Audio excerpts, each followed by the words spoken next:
After those three speeches, it's a miracle I haven't just frankly left the room. That was not rehearsed. But I did used to work at TKO, so that makes all sense in the world.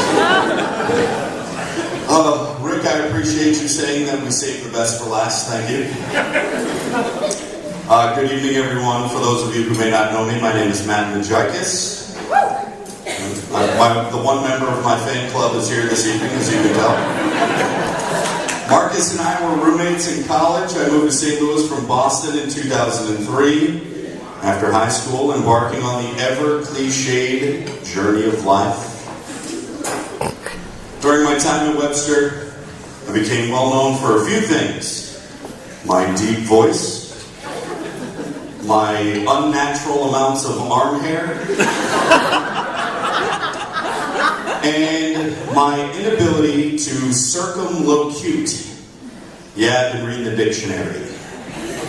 Circumlocute, which of course, as well known in layman's terms, means shut the hell up. So in the interest of making sure we get the dance floor open for Marlon, I brought along a shot clock. I promised Marcus that I would keep it under a half an hour. And so I'll set the timer here for 28 minutes. Just hold on to that for me.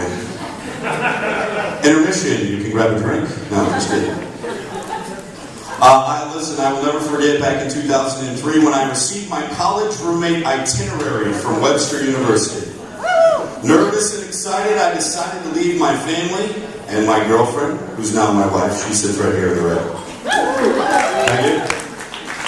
Behind in Boston to pursue my broadcasting dreams in the wonderful city of St. Louis. And much to my surprise, I learned that I would be rooming with one of the point guards on the basketball team. Yeah. That piece of paper read something like this. Name, Marcus DePew. Hometown, Vandalia, Illinois. Point guard. Email address, UNCTarHeels23@yahoo.com. And after digesting that, I realized, sweet, I'm going to be living with a black guy. Which I was genuinely excited about. I would speak to him for the first time on the phone later that week. Yep, black guy. During the drive to St. Louis, I spoke with the one and only Rick DePew on the phone as my mother and I attempted to navigate the city, and I turned to my mom after hanging up, and I said, yep, definitely a black guy. Not quite sure what it was, truthfully, but coming from Pleasantville, Massachusetts, I was honestly excited. You can imagine my surprise when Marcus and I were on the phone with each other trying to find the other roomie outside our new living quarters. Not a black guy. But he was wearing Michael Jordan sneakers, a UNC Tar Heels jersey. He was drinking Red Bull, I think, yeah. A stocky white guy with a backwards hat and a smile, not at all what I expected. Which would prove to be the theme for what has become a lifelong friendship and why I'm honored to be standing here tonight. I would argue that we had a less than run-of-the-mill college experience. For example, that one night we dug a stuffed dolphin out of a parking lot dumpster and Febrezed it so it could live in our apartment. Or that night we lighted trash bags on fire to create Lithuanian fireworks. And the laughs that followed simply because of the noises it made. Oh, and how about creating a time capsule out of that hole in the hallway we created during a late night wrestling match? Or my personal favorite, drive-through football with Will Myers. There's a joke in there somewhere, you'll find it. Still can't believe we didn't get that security deposit back, and I still think my picture is on the wall at El Magwe's, with a sign that says, "Don't take our silverware." Fast forwarding now, one day, a freshman soccer player moved into the same apartment complex that we lived in. YT Fish for life. And the more she came around in her Ken Griffey Jr. t-shirts, with her relentless yet refreshing sarcasm and above average liver, the